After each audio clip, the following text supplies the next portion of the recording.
સૂત પુરાણીએ યજ્ઞ કર્યો, જ્ઞાની વિદ્વાન ઋષિમુનિઓને બોલાવ્યા, વૈદિક યજ્ઞ કર્યો.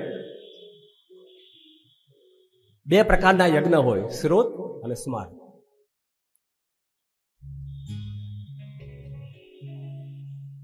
વૈદિક યજ્ઞ હોય, પુરાણોક્ત યજ્ઞ હોય.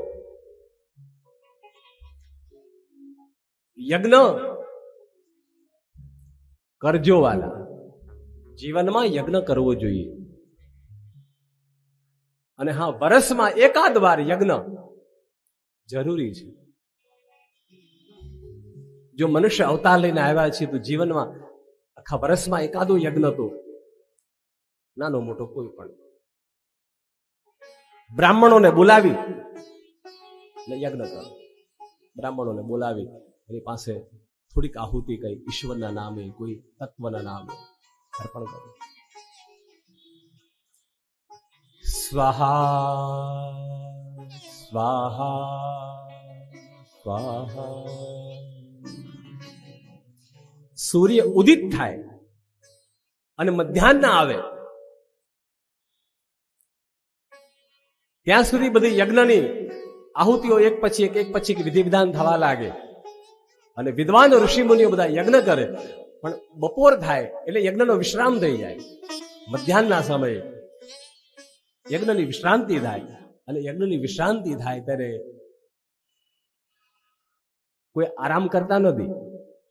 આ તો ઋષિ મુનિઓ છે, અને ખબર છે કે જીવનને ધન્ય કરવું જોઈએ, યજ્ઞ કર્યો છે. એક વ્યક્તિ એવા હતા જે બધાનું કલ્યાણ ઈચ્છતા હતા, એટલે એને મૌન તોડી અને ઋષિ મુનિ પાસે પોતાની રજૂઆત કરતા કીધું, બાપજી પ્રણામ. વિનયપૂર્વક પ્રણામ કરી અને બધા વતી પ્રશ્નની રજૂઆત કરી. બહુ સરસ રજૂઆત કરતા કહ્યું કે બાપજી, અમારા મનની, બધાના મનની અંદર એ વખતે બેઠા હતા એ જ નહીં, પણ હું તો એમ કહીશ કે દરેક યુગે યુગની અંદર જેટલું માણસ જન્મ લઈને આવે છે, બધાના મનના પ્રશ્નો આ જ છે. 6 જ પ્રશ્નો હોઈ શકે. અને એ રજૂઆત શૌનક મુનિએ કરી છે. મહારાજ, અમને એ કહો, પહેલો પ્રશ્ન અમારો એ છે કે સદાચાર જીવનમાં કેવી રીતે આવે?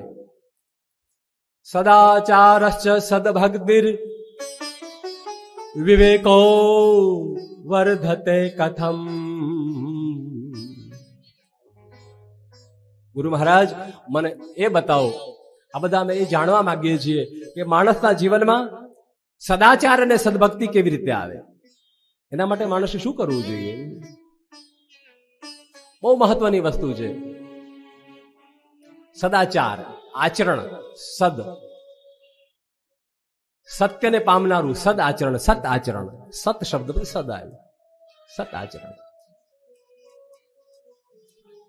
શું કરવું જોઈએ અને શું ન કરવું જોઈએ એનો વિનય અને વિવેક, જે મારા તમારા જીવન, શું ખાવું જોઈએ એ પણ લોકોને ભાન ન દે. ભારત દેશમાં એવા પણ લોકો રહે છે જે પ્રાણીઓને કાપીને ખાય છે, પ્રાણીઓને મારીને ખાય છે.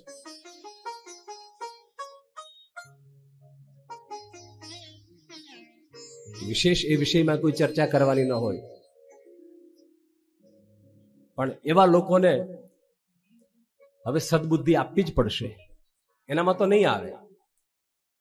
અને એના માટે થઈ અને આપણા સનાતન ધર્મની અંદર એટલી પ્રબળતા આવે કે આપણા સનાતન ધર્મની એક એક ધર્મના જે સિદ્ધાંતો છે એની અસર ધીમે ધીમે અત્યારે દેશ વિદેશમાં વ્યાપક થવા લાગી છે.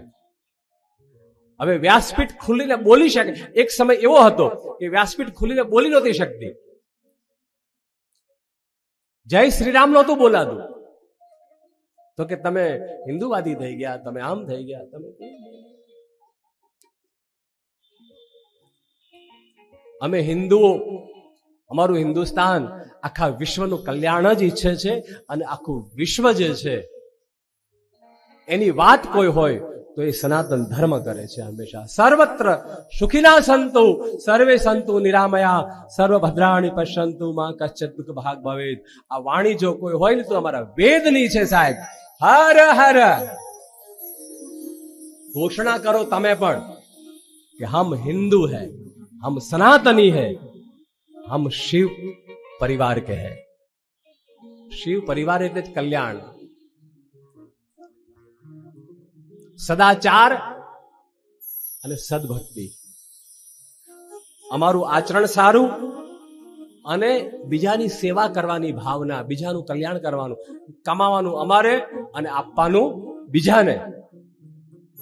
આ સદાચાર અને સદભક્તિનો સમન્વય. કમાવાનું અમારે અને આપવાનું કોને? જેને જરૂરિયાત છે